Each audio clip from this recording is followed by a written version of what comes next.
இன்றைய தலைப்பு தேவன் பாகம் 3.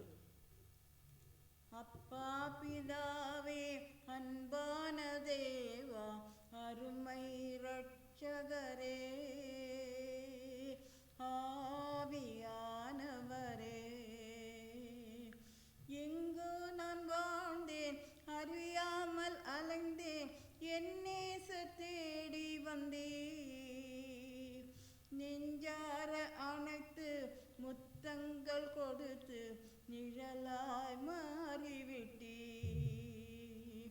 நன்றி, உமக்கு நன்றி அப்பா, நன்றி, உமக்கு நன்றி. ஜெபிப்போம். தேவாதி தேவனே, கர்த்தாதி கர்த்தாவே, எங்கள் பேரில் கொண்ட அன்பினாலே எங்களுக்கு உம்முடைய குமாரனாகிய இயேசு கிறிஸ்துவை தந்தவரே, உம்மை எப்பொழுதும் நோக்கி பார்த்து உம் சித்தம் செய்ய கிருபை தாரும். இயேசு கிறிஸ்துவின் மூலம் ஜெபம் கேளும் எங்கள் நல்ல பிதாவே, ஆமென். இம்மானுவேல் என்பதற்கு தேவன் நம்மோடு இருக்கிறார் என்று அர்த்தமாம். அவள் ஒரு குமாரனை பெறுவாள், அவருக்கு இயேசு என்று பெயரிடுவாயாக, ஏனெனில் அவர் தமது ஜனங்களின் பாவங்களை நீக்கி அவர்களை ரட்சிப்பார் என்றான். மத்தேயு 1:21. அந்தப்படியே தேவன் நம்மை நோக்கி இரவும் பகலும் கூப்பிடுவர்களாகிய தெரிந்து கொள்ளப்பட்டவர்கள் விஷயத்தில் நீடிய பொறுமையுள்ளவர்களாயிருந்து அவர்களுக்கு நியாயம் செய்யாதிருப்பாரோ? லூக்கா 18:7.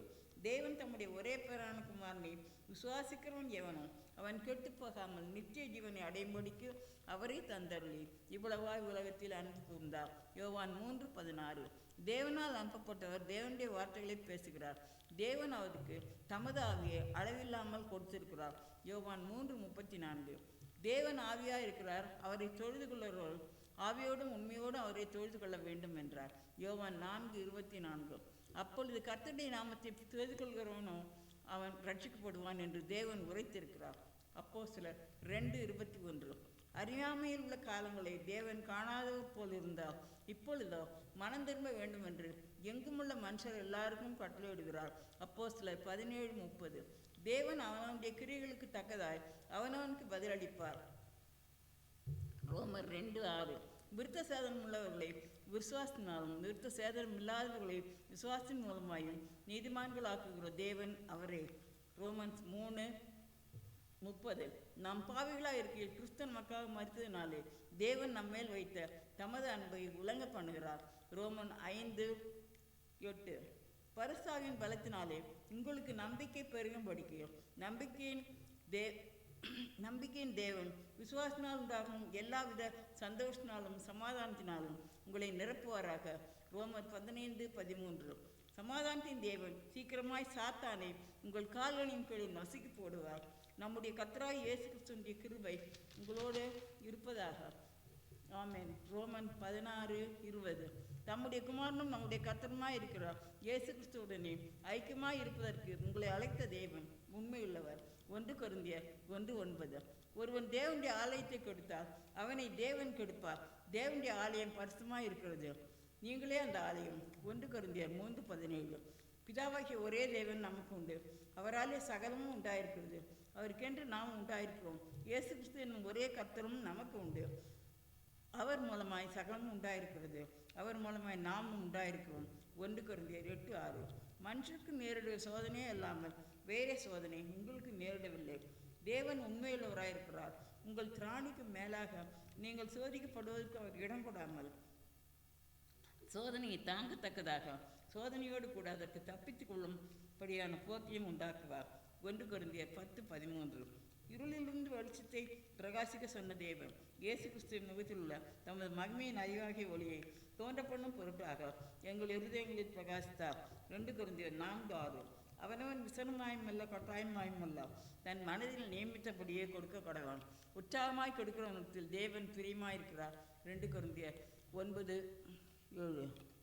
தேவன் அருளிய சொல்லி முடியாத ஈவுக்காக அவருக்கு சோத்திரம். 2 கொரிந்தியர் 9:15. கடைசியாக சகோதரரே, சந்தோஷமாயிருங்கள், நற்செய்தி பொருந்துங்கள், ஆறுதல் அடையுங்கள், ஏக சிந்தையாயிருங்கள், சமாதானமாயிருங்கள். அப்பொழுது அன்புக்கும் சமாதானத்துக்கும் காரணராகிய தேவன் உங்களோட கூட இருப்பார். 2 கொரிந்தியர் 13:11. காலம் நிறைவேறின போது ஸ்ரீனிடத்தில் பிறந்தவரும் நியாயப்பிரமாணத்துக்கு கீழானவருமாகிய தம்முடைய குமாரனை தேவன் அனுப்பினார். கலாத்தியர் 4:5. ஒருவருக்கொருவர் தயவாகியும் மன உருக்கமாயும் இருந்து கிறிஸ்துவுக்குள் தேவன் உங்களுக்கு மன்னித்தது போல நீங்களும் ஒருவருக்கு ஒருவர் மன்னியுங்கள். கிறிஸ்து இயேசுவுக்குள் எபேசியர் 4:32. கிறிஸ்து இயேசுவுக்குள் தேவன் அழைத்த பரம அழைப்பின் பந்தய பொருளுக்காக இலக்கை நோக்கி தொடர்கிறேன். பிலிப்பியர் 3:14.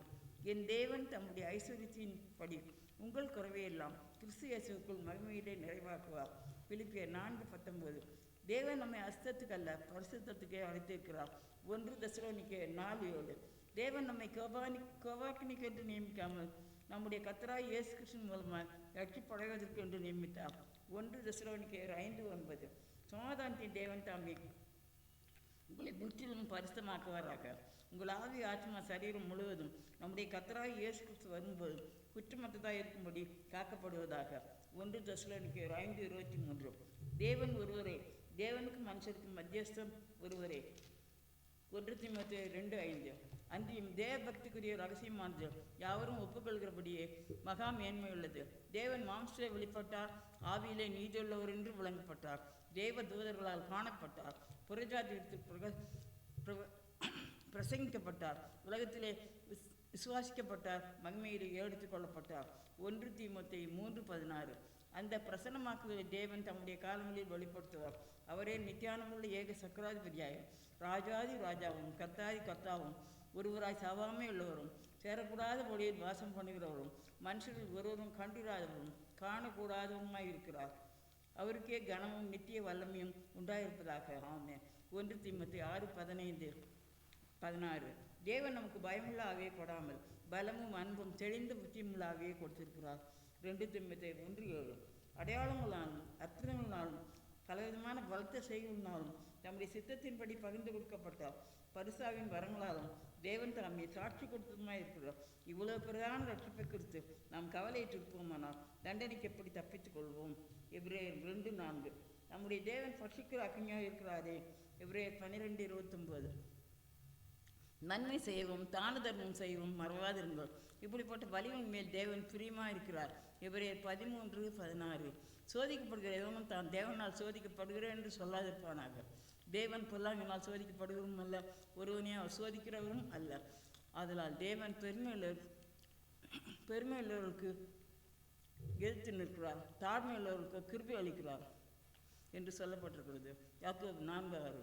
முறுமுறுப்பில்லாமல் ஒருவரை உபசரியுங்கள். 1 பேதுரு 4:9. ஆகையால் ஏற்ற காலத்திலே தேவன் உங்களை உயர்த்தும்படிக்கு அவருடைய பலத்த கைக்குள் அடங்கியுங்கள். 1 பேதுரு 5:6. தேவன் ஒளியாக இருக்கிறார், அவரில் எல்லோரும் இருளில்லை. 1 யோவான் 1:5. அன்பில்லாதவன் தேவனை அறியான், தேவன் அன்பாகவே இருக்கிறார். 1 யோவான் 4:8. தேவன் நமக்கு நித்திய ஜீவனை தந்திருக்கிறார், அந்த ஜீவன் அவருடைய குமாரில் இருக்கிறது என்பதே அந்த சாட்சியம். 1 யோவான் 5:11.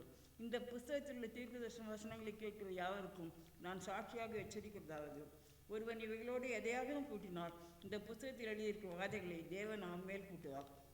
ஒருவன் இந்த தீர்க்கதரிசன புஸ்தகத்தின் வசனங்களிலிருந்து எதையாக எடுத்து போட்டார், ஜீவ புஸ்தகத்திலிருந்தும் பரிசுத்த நகரத்திலிருந்தும் இந்த புஸ்தகத்தில் எழுதப்பட்டவைகளிலிருந்தும் அவனுடைய பங்கை தேவன் எடுத்து போடுவார்.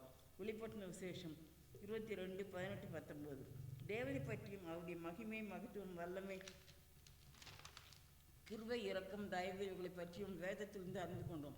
அன்புள்ள தேவன் நாம் யாவரும் ரட்சிக்கப்பட்டு நித்திய ஜீவனை பெற்று அவரோடு கூட வாசம் பண்ண வேண்டும் என்று மிகுந்த ஆவலுள்ளவராயிருக்கிறார். தம் இரு கரங்களை நீட்டி அவரோடு அடைக்கிறார். தேவனுடைய கரங்களுக்குள் அடைக்கலும் அடைவுமாக்கிறார். அநாதி தேவன் உன்னடைக்கலமே, அவர் நித்திய எங்கள் உன்னாதாரமே. அநாதி தேவன் உன்னடைக்கலமே, அவர் நித்திய எங்கள் உன்னாதாரமே. இந்த தேவன் என்றென்றும் உள்ள சதா காலமும் நமது தெய்வம், மரண பரியந்தம் நம்மை நடத்திடுவார். அநாதி தேவன் உன்னடைக்கலமே, அவர் நித்திய எங்கள் உன்னாதாரமே. அர்ப்பணம். நம் பிதாவுக்கு பிரியமான சிறுமந்தை.